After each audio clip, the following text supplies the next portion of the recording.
everybody, and welcome back to the I Don't Know Running podcast, where we share our experiences that make running fun and sometimes not so fun. I'm Lewis, and I'm a self-admitted lazy ultra runner.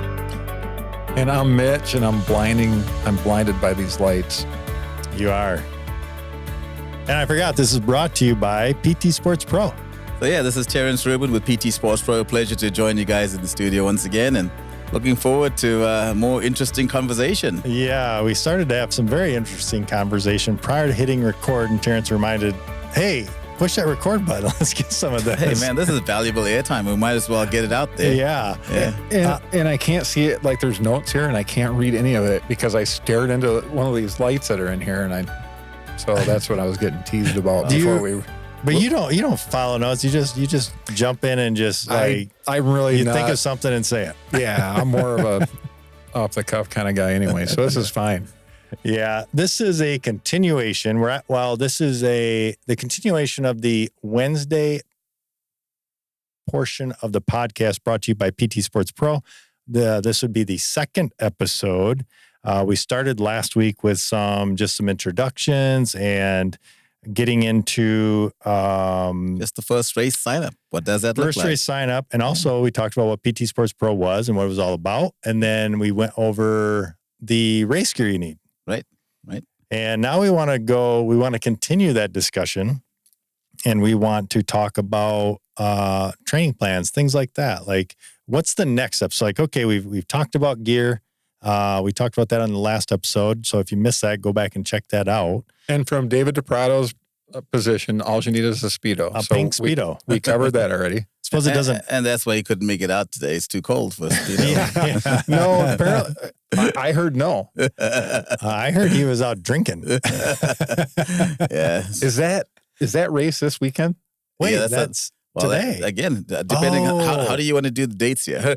This would be real dates. We're recording this the week of Snowmageddon. Right. Mitch and I have said it's Snowmageddon. But this will be out on February 14th.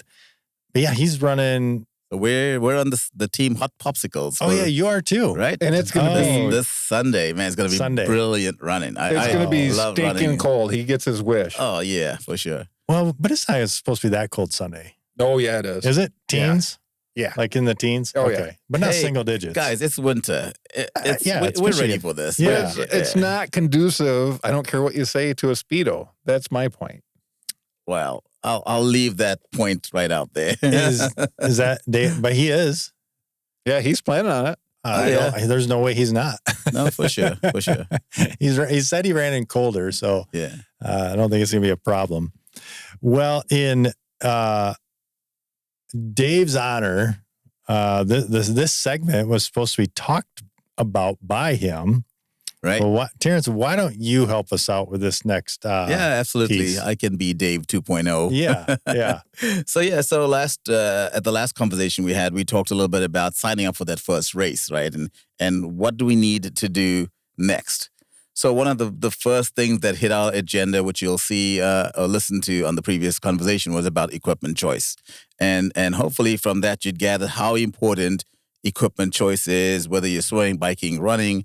It does make a difference, right? So today we want to jump into a couple more things. And the next most important step that we always recommend to our athletes, our clients, is you cannot just go and randomly train out there. You got to have a training plan. So I don't know how often you've used that or whether you still use it. Because I know when we start off as new athletes signing up for new races, we're much more careful or conscious about following a training plan. And then as we get more seasoned, we tend to do it when we want to. Yep. And so for these new guys out there, I want them to know how important it is to have this training plan. And we'll talk a little bit more about what that would look like. Yeah, I know for me, I'm one of those. I followed one pretty closely, I would say. But it was more just from these are the miles you run.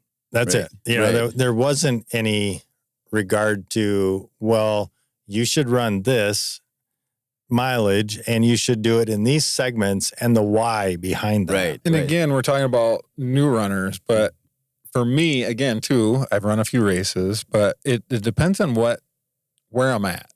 Like, Right. I will always get the miles in, but I won't like as far as a training plan, I follow that and I try to progress my miles, and I'm really careful about how quickly I amp it up because even seasoned runners get hurt. Right, Mhm. right. And so I remember my first time when I joined a local in Grand Rapids, Run GR, the running group there. I joined their program, and I showed up at the track and missed the sort of early introduction because I was running a little bit behind. And so, yeah, it never happens, right? No, no. And so the group had taken off for their warm-up lap, and I was still at the track. And someone said, hey, we're doing some intervals today, some run intervals around the track. And what's your pace? And I'm going, what?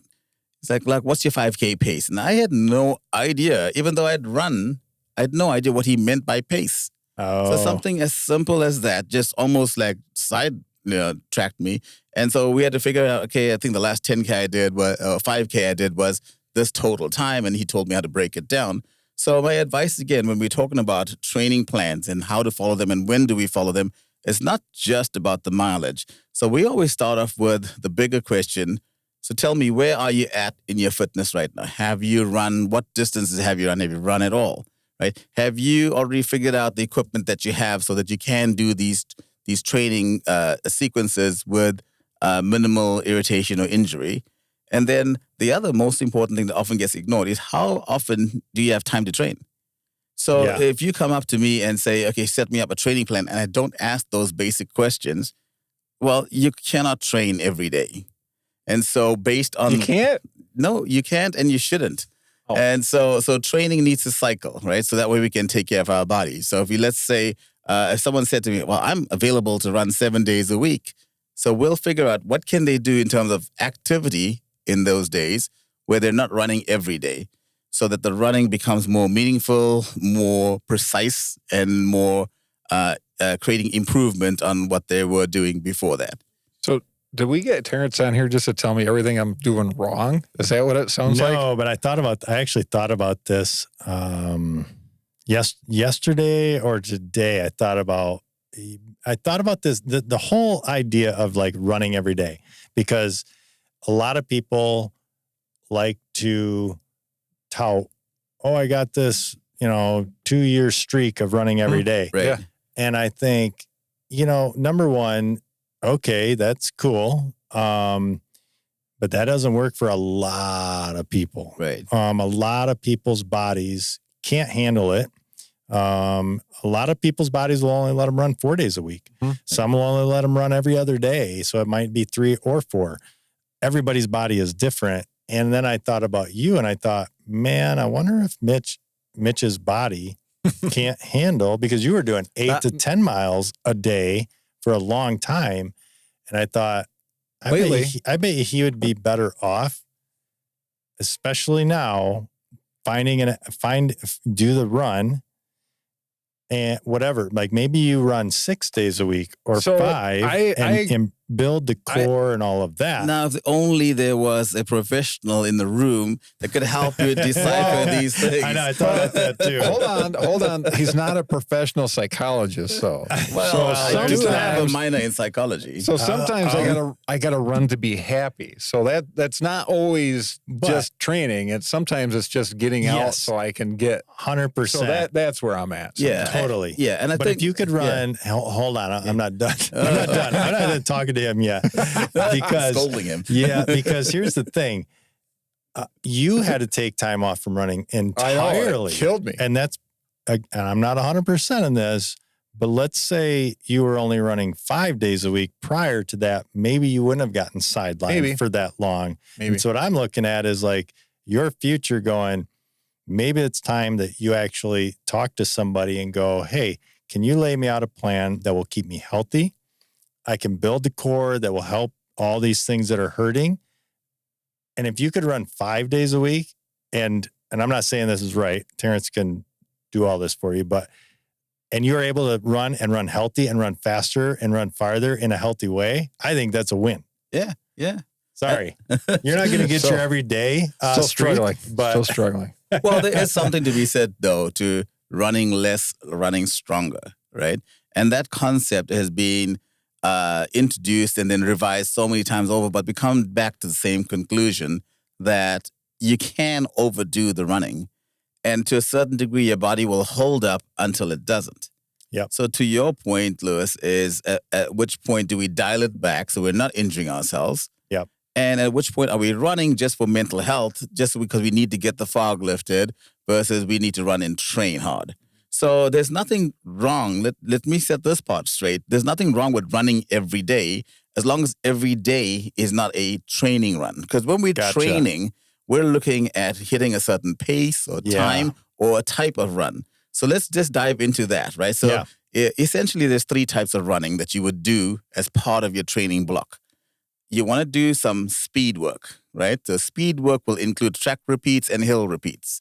Then you want to do some tempo runs, which is running consistently at a very fixed pace. Yep. And then you do your long runs, which is usually about 30 seconds slower than your race pace. And you're working on just the mileage, right? Just getting the miles in. Yep. So those are your 3 segments of running. And during the week, if you do one of each of those runs, you can actually build up a pretty strong running repertoire and a strong body. And the days in between, if you feel you just have to go and do a easy shakeout 2-3 mile run with your friend, with your dog. Is that what you would recommend? You can everybody would be different. Totally, I get that. But like 2 or 3, super easy, not a big deal. Yeah, it's not a big deal. The big deal becomes where you try to do those 2 or 3 at a high pace, or you try to go 8 to 10. You know, that's counterproductive on the body. Okay. So we have so Mitch could keep his streak as long as he dials back those days to 2 or 3, 4 of the 5 of the 7 days. Yeah, yeah. Laying you out a plan here to get you healthy. We got to meet each other in the middle, right? Yeah. We can't say you got to just chop it off altogether. So how about if I don't do 10, I do 2 or 3, 8. We just covered this. 2 or 3. Dang it.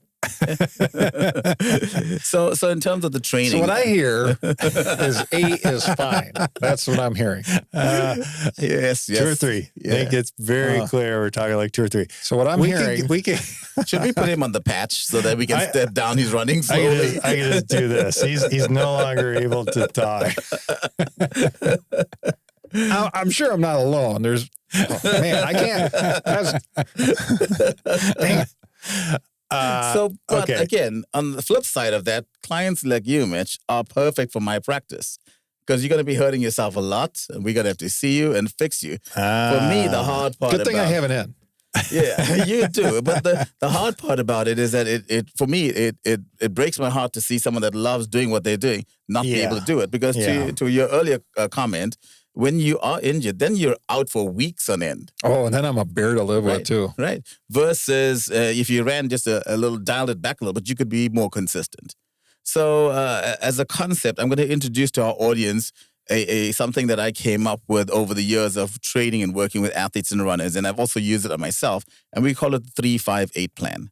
So what the 3-5-8 plan is, that it helps you to lay a foundation of running where, let's say you are running where we're talking about intentional runs 3 times a week. So you'll do 3 miles on one day, 5 miles on the next day, and then 8 miles the third day.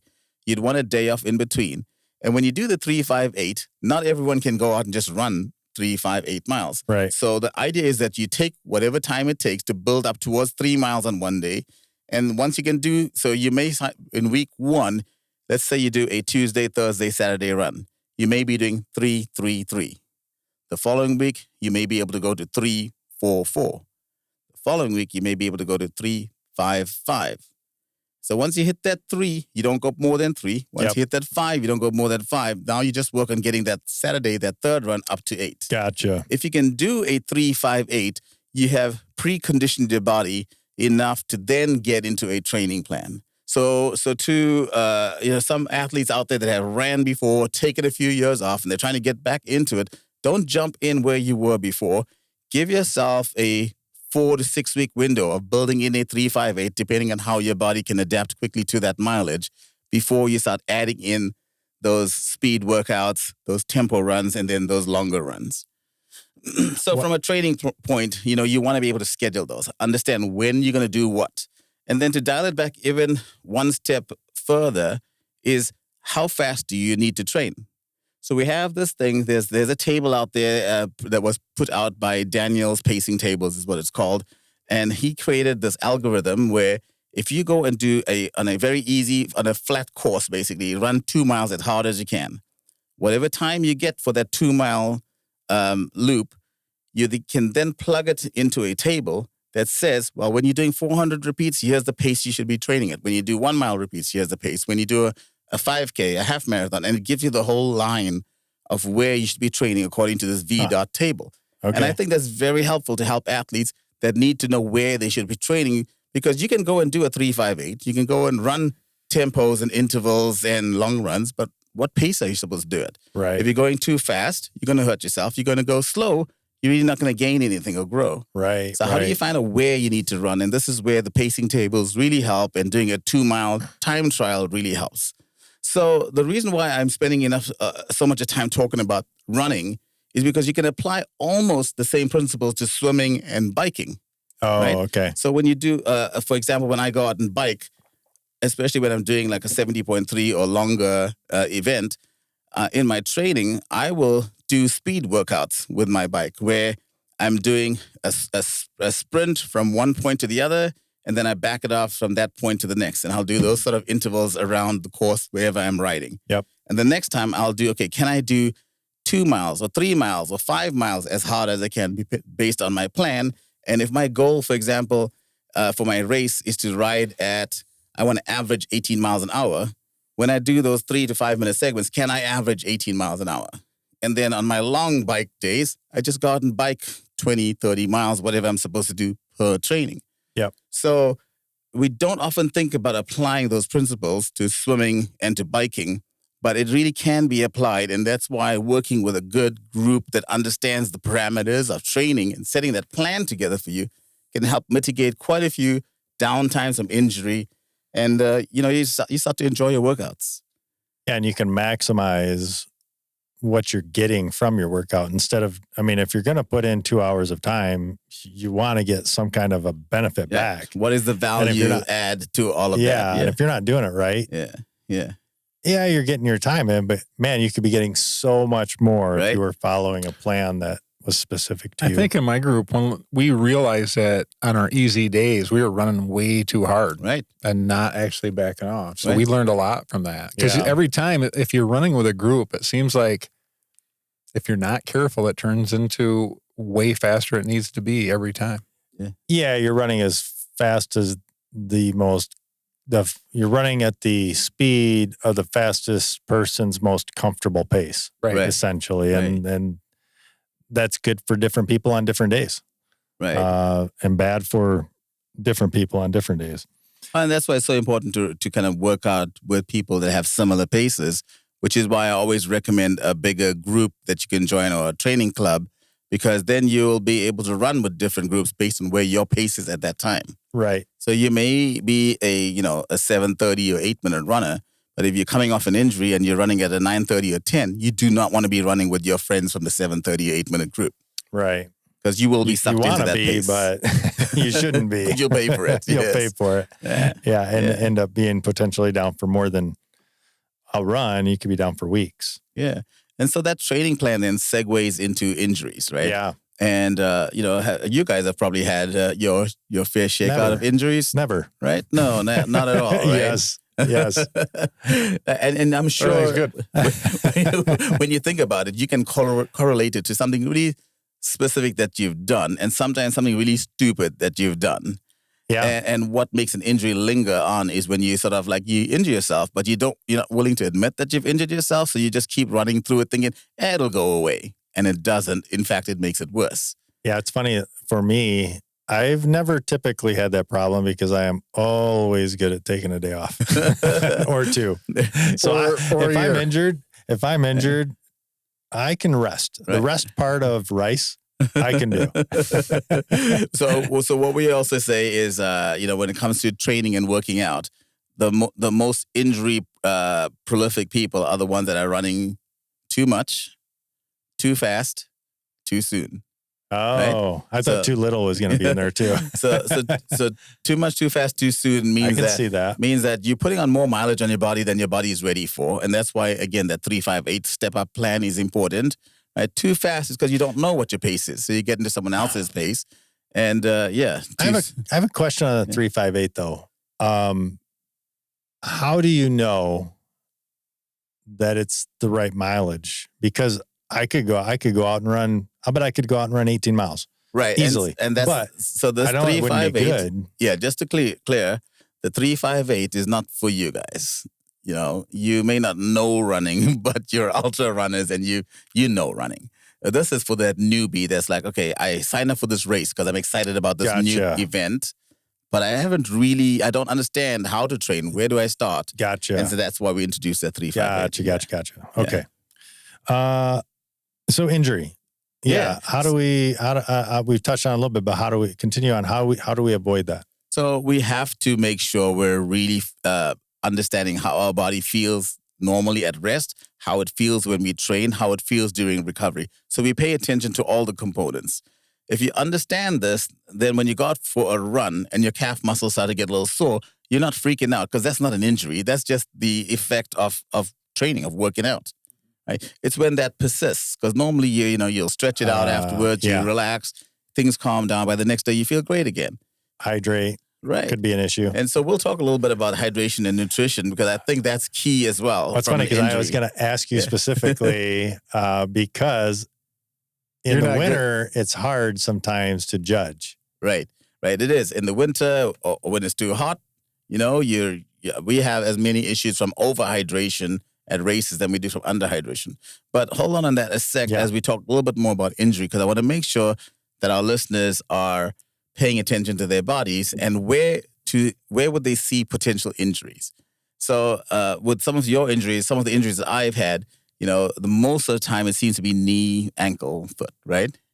But there is, in a newer runner, a lot more hip issues and low back issues. Because when you've been doing this a while, your core tends to develop with that. So when your core is strong, but your workouts just haven't been consistent, then you start breaking down in your knees and ankles because that's taking the brunt of everything else. But when you're just starting off, your core is not tuned up to where it needs to be. So if our listeners stay tuned and follow this series, you don't know what you don't know, we are going to cover stretching and flexibility and the core and how to address those things. So we will take deeper dives into this. But I'm seriously limber. Right. Myself. Right. I can see that. You said limber or lumber? I don't know. The opposite of that. Yeah, whatever the opposite of limber is. Like I have, Yeah. Can you touch your toes? No. I don't dare. Yeah. So again, over flexibility is not necessarily, that stress. The stress is on making sure that you're limbered enough to do the activity that you need to do. So to have the flexibility of gymnast doesn't really matter if you're trying to run. So you don't want to compare that. But from an injury profile standpoint, we see this lower extremity stuff, but we're also seeing these core injuries in the low back, sometimes in the mid back, upper back, even in the neck, depending on what you're doing, and also in the upper body, shoulders, arms, because you are swinging, you're moving your arms, you're swimming, you're on your bike in your aero position, and it starts to trigger all sorts of different injuries, strains that can become more serious injuries. So what we're recommending is a good weight training routine.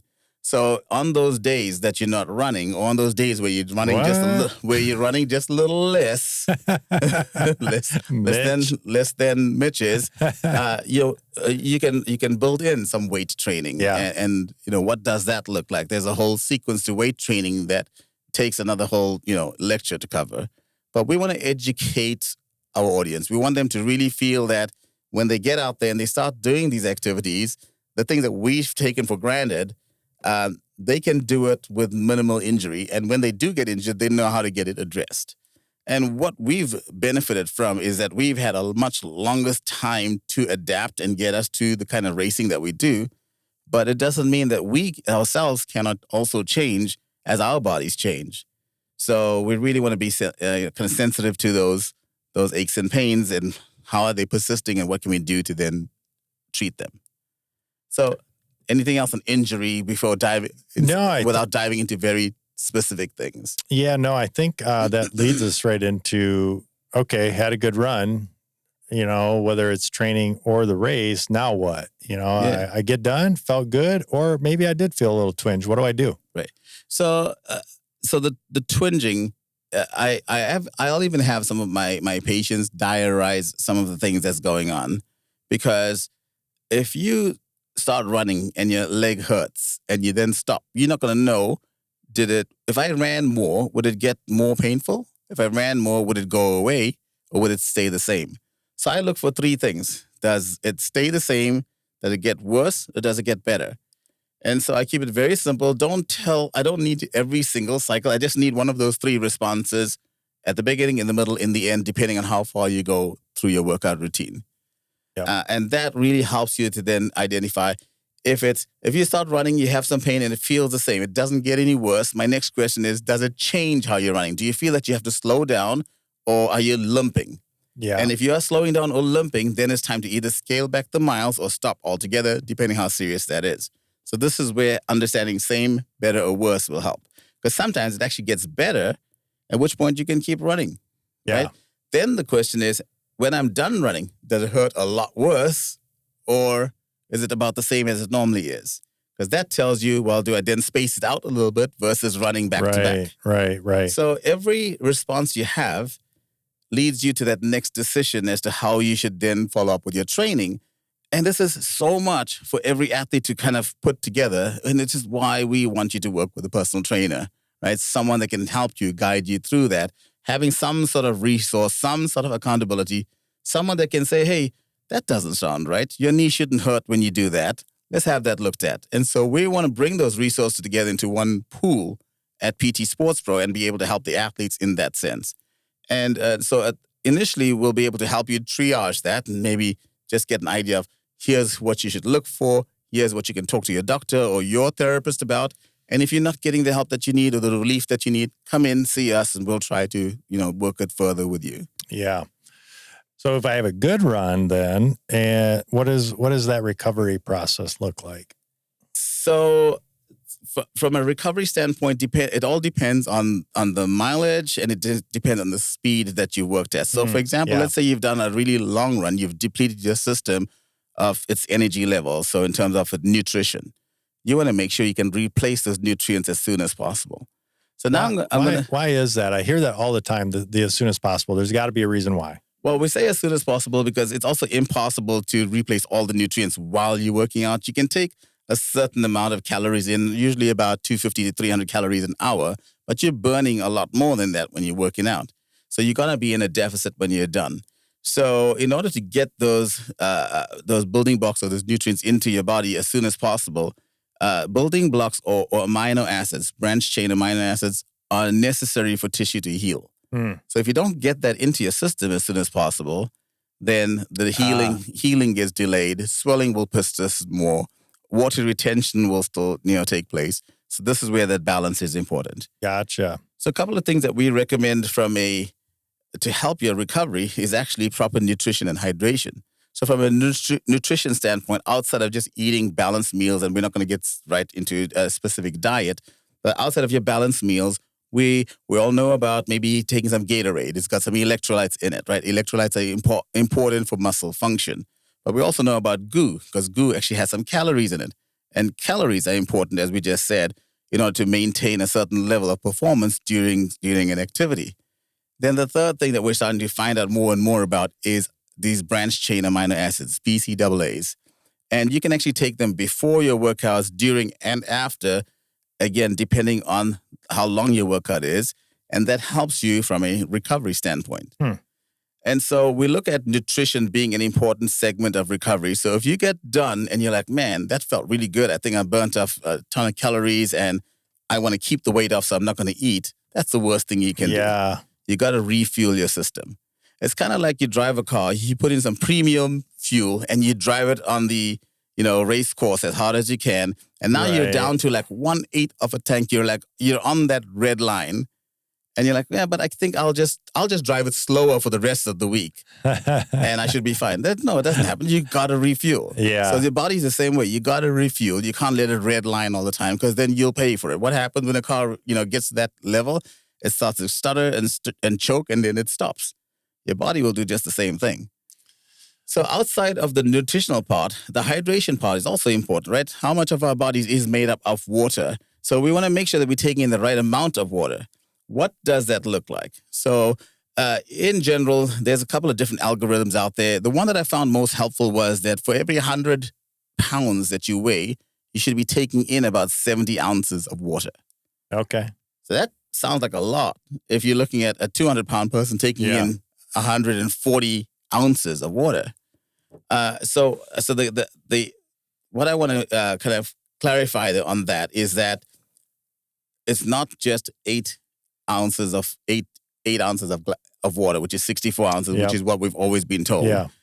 What we're saying is that your hydration needs to correlate to your body weight, your body size. Right. And when we count those ounces of water, you can count your Gatorade into that mix or anything else that you're drinking into that mix, so that you are still getting in the overall hydration without depleting your system. So if I'm drinking 12 ounces of coffee, that's part of the 170 ounces.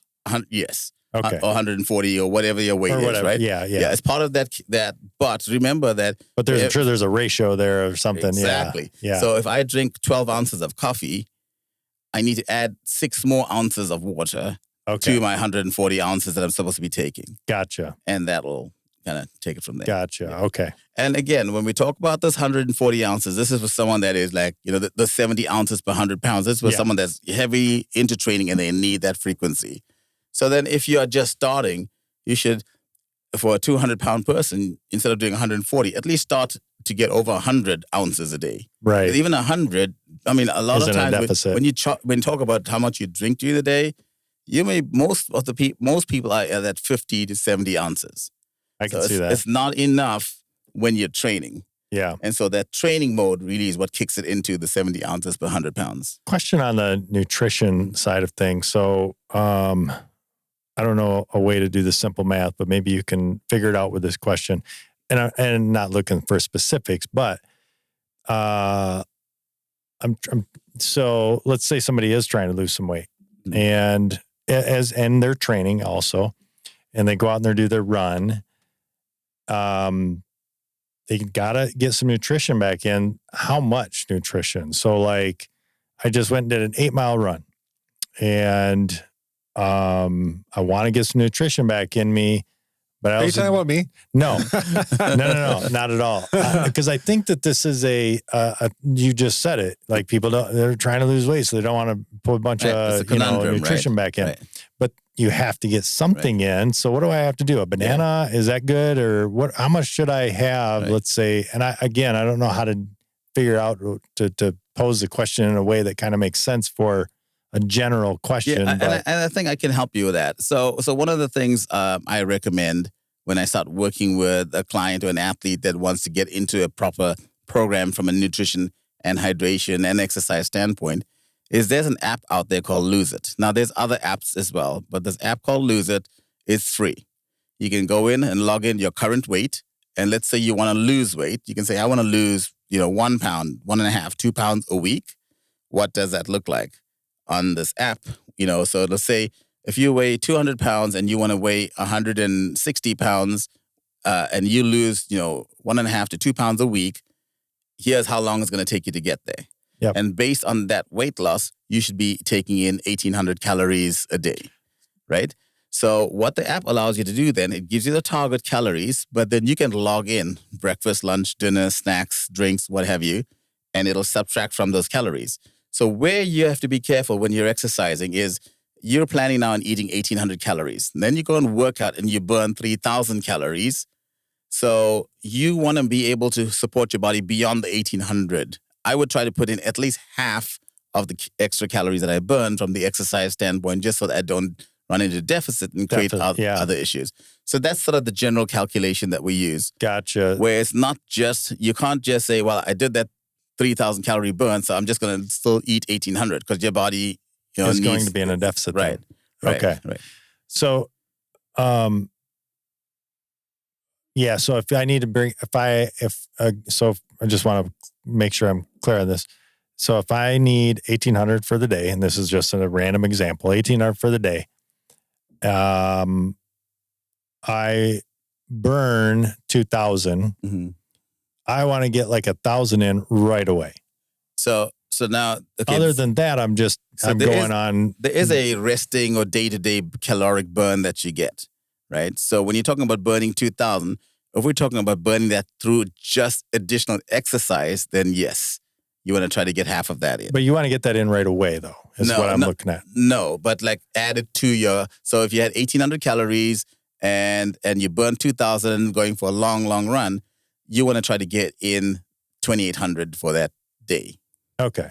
So you it's don't not necessarily all in one go, no. Okay. Yeah. But So- just start getting it in and you can add it throughout the day. Right. So one of the things I tend to do is if I'm going on a long run that's going to be more than an hour or two, I try to take in about 280-ish calories per hour. And so in order for me to get that, I take different products that has caloric density to it. Yeah. So I can fuel my system. So by the time I get to the end of that 2 or 3 hour run, I'm not in as big of a deficit, Right. and so I don't hurt myself, and my recovery is much better. So in addition to branched chain amino acids that helps to bring or build back some of the muscle, there's also like recovery formulas like Endurox that you can have a glass of that, and that's about 250 calories that you would drink right after your Gotcha. workout. Yeah. But that allows you to kind of maximize your protein synthesis, which helps with healing, which allows you to work out days back to back. So without necessarily endorsing specific products, we got to Yeah. start thinking more about that fast absorption, right? So some people will say, well, branched chain amino acids is the breakdown of protein. So if I have a hamburger, I'll eventually get those amino acids. Yeah, you will eventually. But it's so far down the line that by the time that gets absorbed, it's blocked by other nutrients. And so if your muscle is craving these BCAAs, have them as soon as you can. Oh, okay. How about chocolate milk? Yeah, chocolate milk is one of those Nice. on the I list. love chocolate I milk. do too. There's nothing. I cannot do milk, man. What? Oh, my yeah. goodness. Chocolate milk I- is the best after I a run. preach the idea, but I am like, yeah, those poor calves that are missing their mama's milk, I would deprive them. Instead, I just eat them. Yeah, right.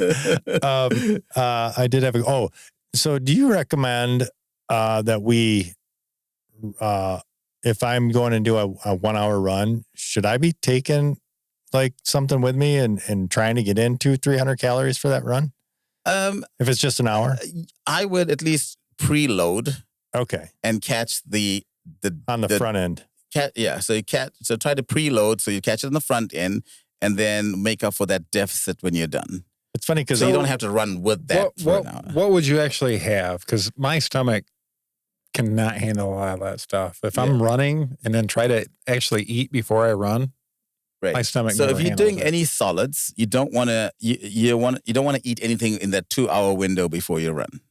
Whether it's a banana or a peanut butter sandwich. 2 hours 2 before. hours before you run. So if I get up early, like when I run at 4:30 in the morning, there's no way I'm going to Have have a anything. midnight snack. So that is why having something like an Endurox formula that has some calories to it that your body can absorb very quickly without it. Afterwards. Oh no, before. Oh, before. So would you or have Infinite Nutrition? Like I do Infinite Nutrition, and it's fantastic. Again, I can get about 300 calories in a bottle. So even if I drink half of that bottle, I've got 150 calories in, and it doesn't feel like it's. But I'll still Finish it I'll still afterwards. do that within the at least 30 minutes before I work out. So I'm not doing it like 2 minutes before I work out. Yeah, I need that to get into my system and for me to feel comfortable. Because what's the worst that happens to us when we eat something before we run? We feel that we got to go to the bathroom, and not just once, but sometimes 2 or 3 times. So give yourself that window so you can do those things. So to Mitch's point, I don't want to get up at 3:30 to do that. Is that okay to go out, get it in, get the run in, and just I would get some nutrients in your system. try to before. get something in before? Yeah. Okay. Something. Whatever you can. Yeah. Otherwise, you're working on an empty stomach, right? And your body is still trying to wake up. Your brain is trying to figure out, okay, I've had all this rest and recovery. Now I need fuel to get me going. And you're like, we're not going to give you any fuel just yet. But go and make me run efficiently for at least an hour. This is really good because I think that, man, for a lot of runners, they don't do nothing for an 8-mile run. No, and Nothing. they wonder why they get injured. Yeah. Or why they feel exhausted the rest of the day or whatever, And all of these things are correlating to the fueling. Again, it's back.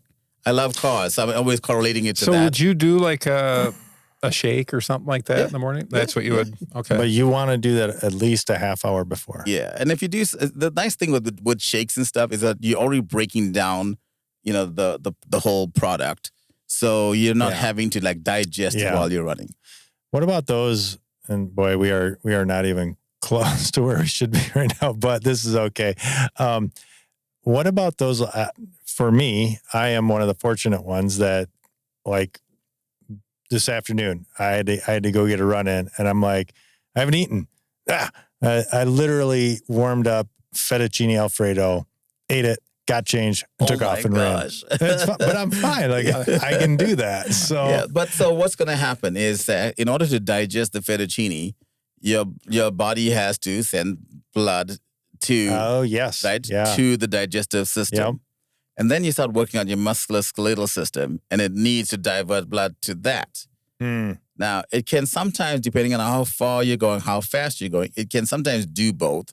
But more often than not, it's diverting to one system or the other. So either your muscles are going to pay for it because it doesn't get enough of the flow because the system is busy digesting the food, or your stomach's going to pay for it because all the flow is going to your muscles.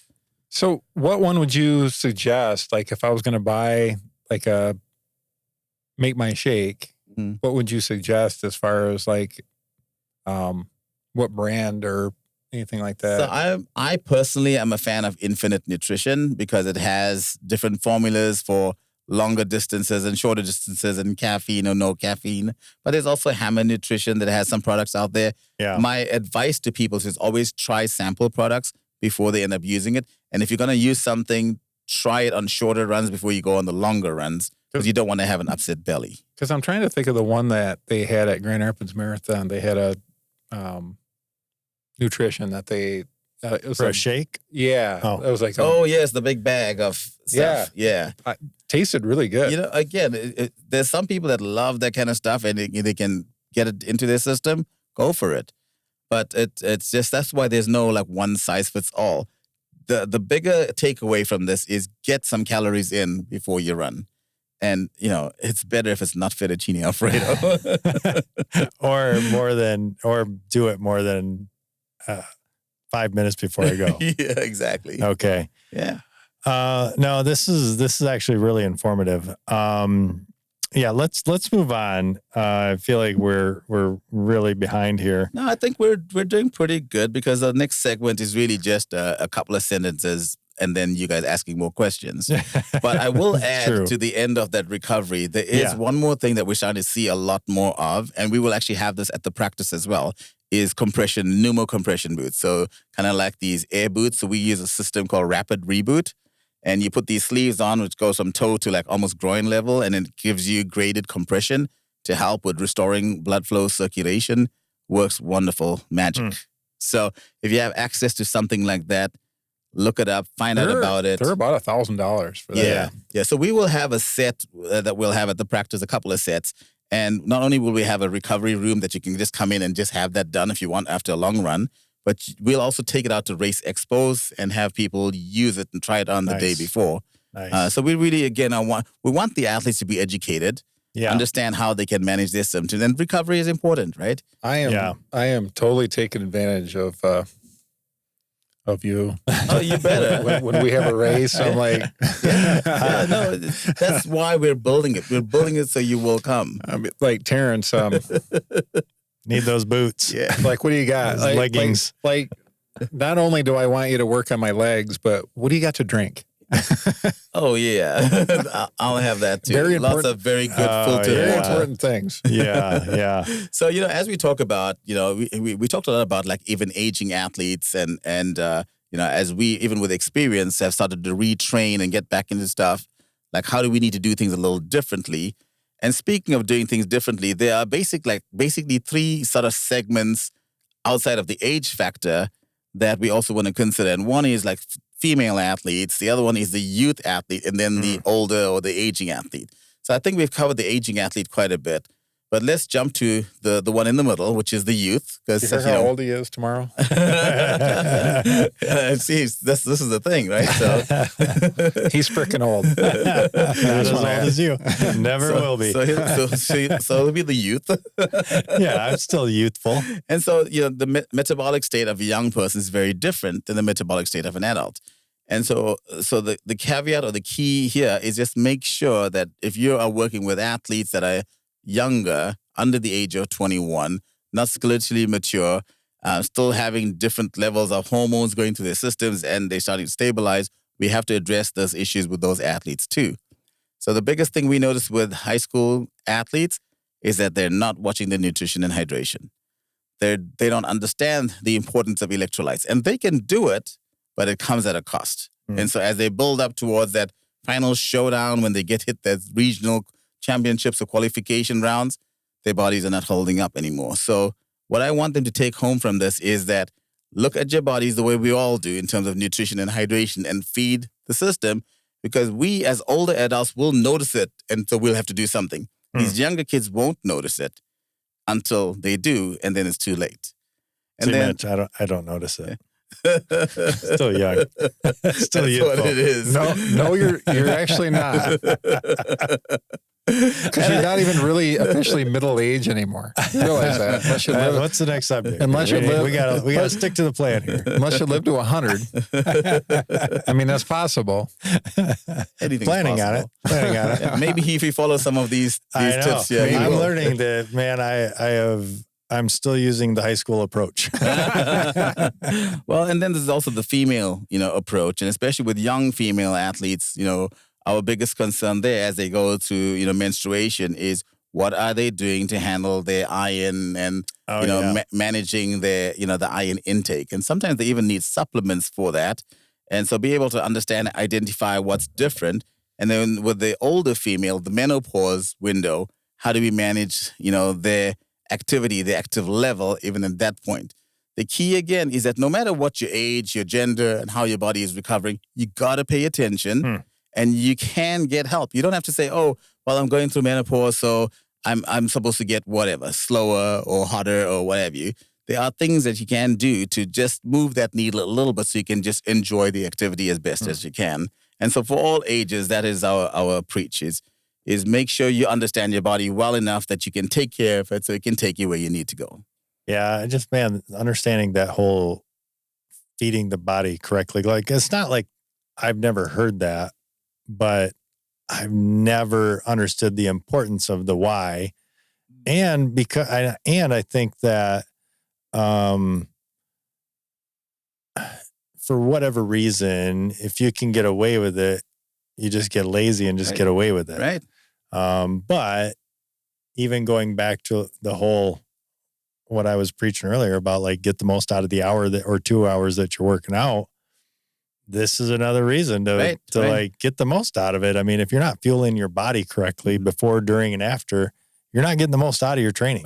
Right. And that's the thing, right, that drives me as well. With all these extra activities I keep piling on my schedule, my window to do things is very small. So if I have that small window, how can I get the maximum out of my body and my time within that? And so I've created and developed programs for these kinds of individuals. So again, back to our original, foray into this on the training plan, so important to set that up right, because everything profiles around that. And if you don't know how to do it, seek out someone that does. Yeah. And we know a place. Yeah. PT Sports Pro. And now you know. Well, we're still going to set up the table out here, right? So when he comes here, I chucked a bunch of junk out there. If for those watching, will notice we're in a little bit different setup on this Wednesday, which will air after the February 14th, after the one we just recorded. But what were you asking? Man, this is we're gonna get the table. We're gonna get a table out there. Once that's all cleaned out, then we'll have a table. we'll do actual dissection. Yeah, dissection. We'll show. Make sure I sharpen my scalpel. Well, you don't have to cut us, right? Well, I'm thinking it depends. I mean, I didn't go that far, did I? Well, no, this has been good. This has been informative. Any final thoughts on this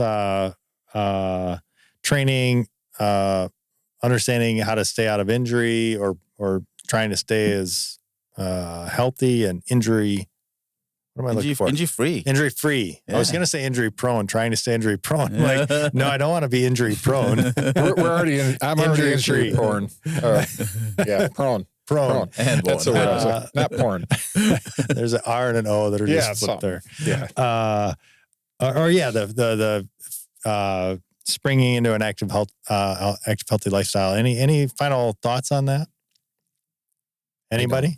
I think, as this is going to be released on Feb 14th, the day of love, That's right. we need to learn to love our bodies, right? That And is if good. we can love our bodies and take care of it the way we would love the person next to us, can you imagine how much of a happier lifestyle we could have? That's true. That's Yeah. very true. I know. I hear this and need to take it to heart because I don't do this well. So I saw throw you me way today. off. Take it to heart. Valentine's Day. yeah, I got this. What you got, Mitch? No, this is throwing me way off. It's like, Yeah, I was gonna say this is not in Is his your heart not in wheelhouse. this? everything. Goes against everything I've done up until now. This is going to be weird. Even Valentine's Day. That's right. Yep. Awesome. Well, this has been really good. And for those listening, if you have any questions, any comments, or anything like that, please do reach out. Reach out to Terrence. Reach out to the show. I don't know. You can email us at idon'tknowrunning@gmail.com, or you can email PT Sports. No, Info at ptsportspro.com. Yeah.